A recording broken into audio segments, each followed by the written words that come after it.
There's not a single more powerful person in the world than he who lives inside of you. Remember that, all right? It doesn't matter if somebody stomped on you, they stabbed you, they kicked you while you were down, they called you names in school. Maybe they hurt you, like real bad. It doesn't matter, because you know what? The only person keeping you down on the ground is you. You're the only one in your own way. When you get up and you stand and you look in that mirror every day and you don't like who you see, don't back down from them. Because the power of God that lives in you can work one of two ways. You have two choices. You can let it diminish you and not embrace the pain and the change that it takes to step into your fears, to step into your anxieties, your insecurities. Or you can decide to embrace it. You can decide to get up today and make new habits in your life. It's a simple choice. It's going to be the hardest thing you ever did to correct that thinking inside of your head. But you're going to have to get ahead of it. The easiest thing I did was set down the drugs. The hardest journey I've had is staying clean off the drugs. Because of the conversation that goes on in my head. Because of all the responsibilities that I have to take care of from the things I didn't take care of from the years of using. But when I get up and I stand and I look in that mirror, sometimes that person I don't want to face, he wants to make me back down and tell me how not good I am, the critic inside. It doesn't even matter who says what about me. What matters is what I'm saying about myself, what I'm believing about myself, and that's what matters about you. What do you believe about you? What do you believe is possible for you? Do you believe that you can take back the power of your life? Do you believe that you can get up off the ground today and rebuild? Do you believe that you can achieve your dreams, your goals, your aspirations, your desires? Do you believe that you can be an inspiration to those around you? We're nothing but a grain of sand. We're completely insignificant in the world. We're dust in the wind in the grand overall scheme of things. But here's what it is, okay? You have a choice to let your grain of sand glisten or darken. You have two choices, and that's all you ever have. You can either choose to embrace life, or you can choose to run away from life. You can choose to try to outrun yourself, and I have this for you. Wherever you go, there you are. You will never outrun yourself. God in you, you can't outrun. You can't hide from. You will constantly keep coming up on that step that you failed. You will constantly keep coming up to those circumstances in your life, no matter how much money you have, how many women you have, how many things you have. You will constantly run into your character.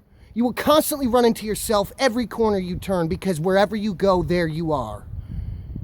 If you want to change your life, you need to change who you are inside. You need to embrace the pain of stepping into your insecurities, stepping into your fears, forgiving those that have hurt you, forgiving yourself, asking for forgiveness for the mistakes that you've made. Repent, turn around, correct your life, set new habits, eat healthy, live healthy, be healthy. If I can do it, you can do it. Take this message and let it hit you in the heart, because you know what? I believe in you. You wouldn't be here right now if God didn't believe in you. You have to believe in you. You have to not listen to what anyone says about you and not what you say about yourself. You got to step out of what you think you know into what you know you don't know. Because apparently what you know isn't working. You need help. Reach out for help. Ask people for help. Ask someone to show you what you don't know. Humble yourself. Receive the information. Humble yourself before God. Let Him show you the way. Let Him show you a better path, because He can lead you. 2 years ago, just about lost my mind. I didn't want to step into another state office ever again, because every time I asked for help, it either ended me up in a foster care when I was a kid, where I'd get beaten or molested, or ended up in jail, like giving a statement to something that I did that landed me in prison, or going to the town offices to fill out paperwork to have them close the door on me. But I'll tell you this, in the last 5 years, I've gone into numerous states' offices to get help for the surgeries that I needed to get done. In and out of every office, filling out many, many forms of paperwork. And finally, today I had a little success, because I kept going at it. No matter how many closed doors, no matter how many failed paperwork, no matter how many times I didn't believe in myself, or I felt worthless, or not good enough. There's success waiting. You just got to fail your way there. Be willing to investigate it and fail your way there. Does that make any sense to you at all? Don't you know that you're great, that you're special, that you're God's child? You were put here on earth to make a difference, to let your grain of sand glisten? If you got too much pride to reach out and ask for help, I'll share this with you. Your pride will lead you to a dead end. It'll leave you there begging for your life with not a single person there to help you because you're too proud to ask for it. But here's the catch. You're denying somebody else the blessing and the growth that they can achieve while helping you. Let somebody else reach their hand out to you and help you, but you got to ask for help. It's all right there around you. There's people everywhere. There's programs everywhere. Don't just take the help and then go home and smoke your butts, play your Nintendo, surf your Facebook page, do your drugs.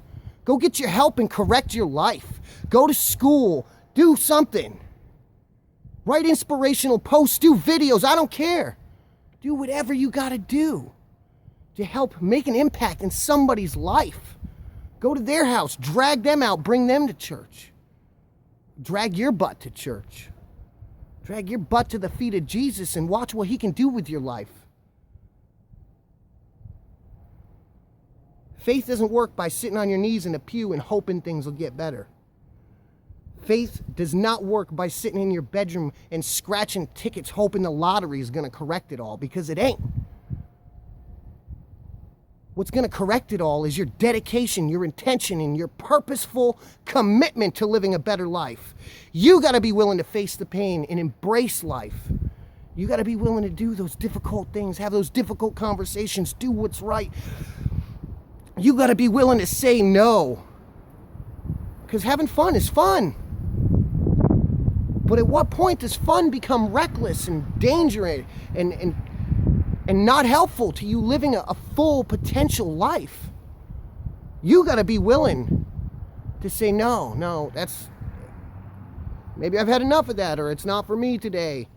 You got to be willing to step into what you need to do. Take authority over your life, responsibility and accountability for what you make mistakes in. You got to have some people hold you accountable to what you're doing wrong so that you can do what's right. You got to live out of humility. Step through the shame of who you are and become who you're meant to be. It's that simple. Go out and find things to do that you love. Take care of some of the things that you really don't want to do, but you know you got to. You got to be committed, fully committed to wanting to be a better person, because it's going to be the hardest thing you've ever done. I told you, the simplest thing I ever did was set down the drugs. And the hardest thing I ever did was staying clean. Didn't matter who beat me, shot me, stabbed me, robbed me, hurt me when I was a kid. Didn't matter if I didn't get love or receive love. None of that crap mattered. What mattered is what I do with it. What hurts is the conversation that goes on between these two ears. You know what I'm talking about. The conversation that keeps you from getting up and stepping into your dream, or the conversation that keeps you from getting up and having a conversation with your mom or your dad or anyone. The conversation maybe that you need to have with yourself. It's all right here between your ears. Maybe you got in a car accident and it hurt you really bad, and so now you don't want to drive. But it's not the car accident that did it to you, it's your head. It's not the man who abused you. It's how you perceived men after you were abused by a man. It's not any of the circumstances. They're not what control you. It's your choices. It's how you choose to think about it, how you choose to see it, believe in it, act on it. That's what it is. So wake up today, smile, embrace a different choice. Choose something maybe you don't know. Pick it up, manipulate it, change it, shift it, investigate it, see what it has to offer. See what you can bring it. See what kind of value you can bring the world. Take your freaking mask off. You can't hide behind addiction, a mask, numbing, your image. Not if you want to become the real you. You got to be open. You got to be transparent. You got to be vulnerable. You got to be willing to correct yourself if you make mistakes. You got to be willing to admit you're wrong and you don't know it all. Because I sure as hell don't know it all. I'm still learning. I'm still learning. Every day, I find something new I didn't know. Maybe I find something I was avoiding.